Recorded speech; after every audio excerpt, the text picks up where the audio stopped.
Our last video was a very high-stakes cash game hand between Phil Ivey and Viffer, in which Viffer raised the river with a full house, and Phil ended up heroing incorrectly. If you guys want to watch that video, click up there, and then you can be more informed about these comments that we're about to read. Yeah. So what did you guys have to say? Let's find out. Well, first up we have Dave Pete, which might just be David Pete. He seems to be claiming at least to be Viffer. I'm pretty sure it's Viffer, so if it's not, we're sorry, but we believe this is a comment from Viffer. Either way, we're going to address the comment, and that's cool. So he says, you guys are idiots. Did anyone consider if I bet turn and Ivey raises me, what happens? Any raise I have to fold. What do I do if I bet the turn and get shoved on? There are many reasons I check the turn and none of them are mentioned. So this is based on us saying we don't really like the check on the turn by Viffer, his super fast check. Fair enough. I mean, Phil Ivey is a scary player. He has a lot of check raises in him. So yes, that would be a terrible spot. We agree.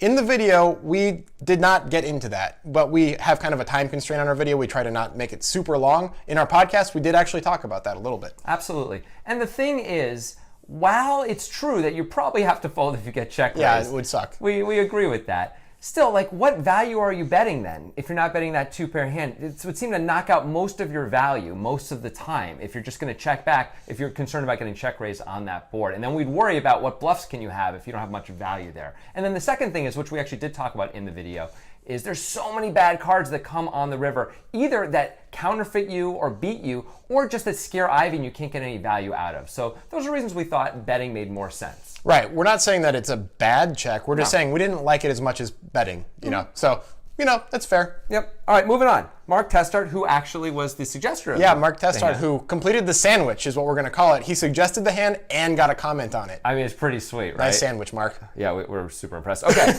He says, I think it's a good call by Phil, and I don't think you've given Viffer nearly enough bluffs in his range. I'm a big fan of Viffer's, and I've watched all the hands on the big game.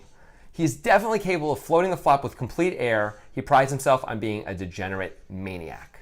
I mean, you know. Yeah, that's kind of cool. I think that there is some validity to this point that we only really considered reasonable ranges for Viffer. Yeah. But I think in this spot, Viffer probably really only does have reasonable ranges. He did later say, at least one of the other YouTube comments claimed to say, that Viffer had an interview where he said he was a bit money scared in this lineup, so it seems unlikely that he would float with a weird air hand on the flop. I think it was more lineup scared than money scared, actually. Like, it was just that he thought they were just such good players. Fair enough. We didn't see that interview, so we're just going off of secondhand information there.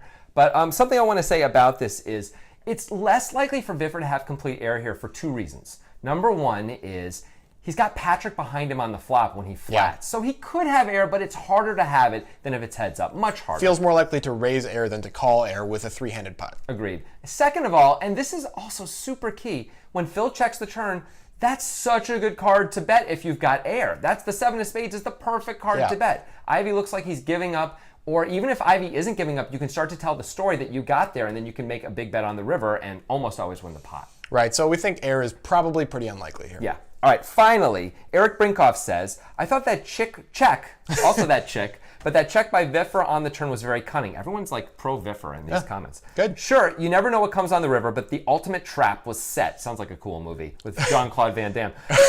There was no way Ivey was going to fold Viffer's raise on the river. Great hand. Well, the thing is, yes, it worked out really well for Viffer that he checked the turn, but it wasn't for the sake of trapping. No. As Viffer's comment, if that really is Viffer, says, it's because he didn't want to get check raised. He wants to play pot control on the turn, and that's why he checked. It's not because he's trapping Ivey. There's so many bad cards on the river. If he didn't improve to a full house on the river, he's never going to raise. Right. If the deuce of diamonds rolls off, it's not like he's going to raise then. He's just going to call. It's not really a trap. It's more of a pot control thing that turned into an awesome spot. And we don't think Ivey's always calling on the river. Ivey thinks for a while. If Ivey was always calling, he thinks would call for quicker. A really long time. Actually, we cut a lot of his tanking because, unlike Daniel Negreanu, Phil Ivey does not talk at all. That's right, so it's kind of boring to watch, for sure. Yeah, we think Phil made what was probably a fine call ultimately, but is not guaranteed to call even with a hand this strong in this spot.